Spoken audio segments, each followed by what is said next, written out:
పంతులు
ఇలా కాదు రే, చెప్తానుండు.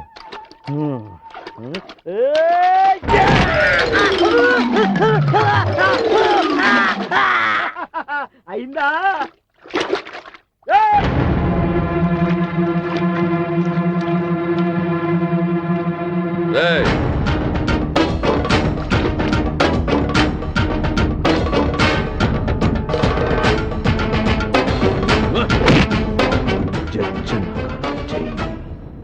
జజ్జనకర జజ్జనకర జజ్జనకర జై జజ్జనకర జై జజ్జనకర జజ్జనకర జజ్జనకర జై జజ్జనకర జజ్జనకర జజ్జనకర జై జజ్జనకర జజ్జనకర జజ్జనకర జై జజ్జనకర జజ్జనకర జజ్జనకర జై జజ్జనకర జజ్జనకర జజ్జనకర జై జజ్జనకర జజ్జనకర జజ్జనకర జై జజ్జనకర జజ్జనకర జజ్జనకర జై జై జై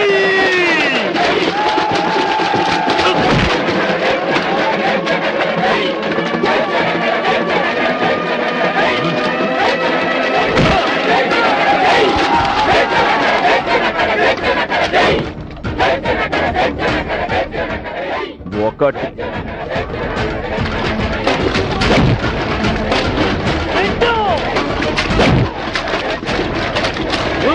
నాలుగు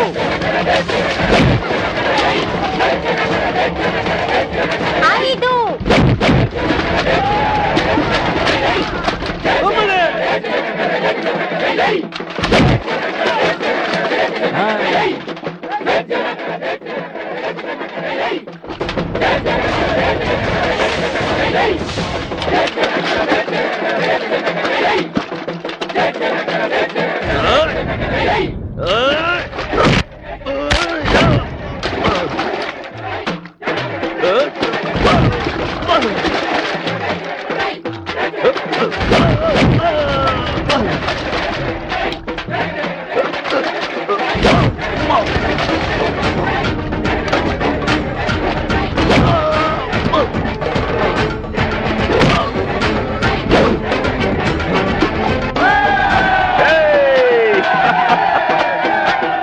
జజ్జనకర జజ్జనకర జై.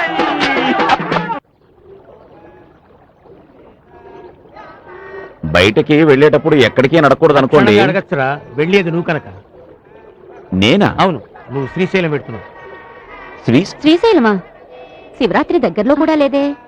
లేదని నాకు తెలుసు. నేను వాడిని శ్రీశైలం పంపుతున్నది వాడక్కడ నిత్యాగ్నిహోత్రం చేస్తాడని కాదు, ఇక్కడ మారణ హోమం చేయకుండా ఆపడానికి. నేనంత ఘోరం ఏం చేశానని నాన్నగారు అంత కఠినంగా మాట్లాడుతున్నారు? ఏం చేశావో ఏం చేయలేదు, అసలు నువ్వు వేద పండితుడు వీధి రవిడివో చెప్పాల్సిన మే కాదురా. వీడి గురించి ఊరంతా కోడై కూస్తోంది.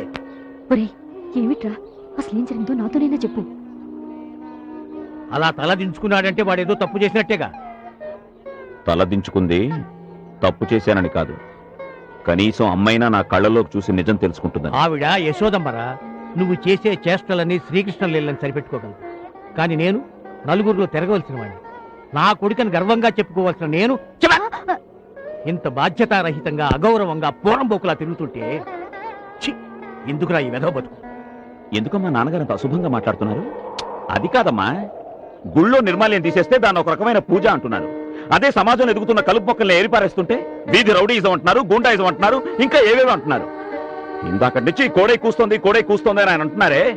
కోడై కూస్తోంది వాళ్ళ బతుకుల్ని బాగు చేయమని, వాళ్ళ చీకటి జీవితాల్లో వెలుగు నింపమని. అంధకారంలో మగ్గుతున్న వాళ్ళకి ప్రవచనాలు చెప్తేనో ప్రసాదాలు పంచిపెడితేనో వాళ్ళ బతుకులు బాగుపడవు, వాళ్ళ కడుపులు నిండవు.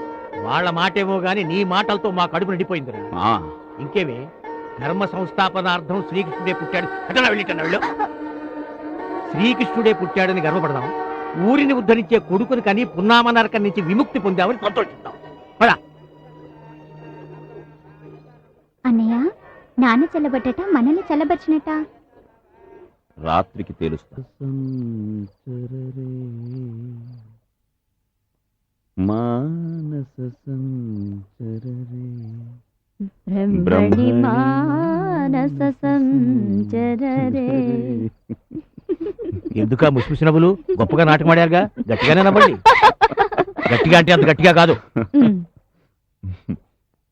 నాన్న, నువ్వు సమాజానికి సేవ చేస్తానంటే అడ్డుపడేంత మూర్ఖుణ్ణి కాదురా. మా నాన్నగారు కూడా స్వాతంత్రోద్యమంలో జైలుకు వెళ్ళిన ఆయనే. కానీ వాళ్ళు 11 మంది అన్నదమ్ములు.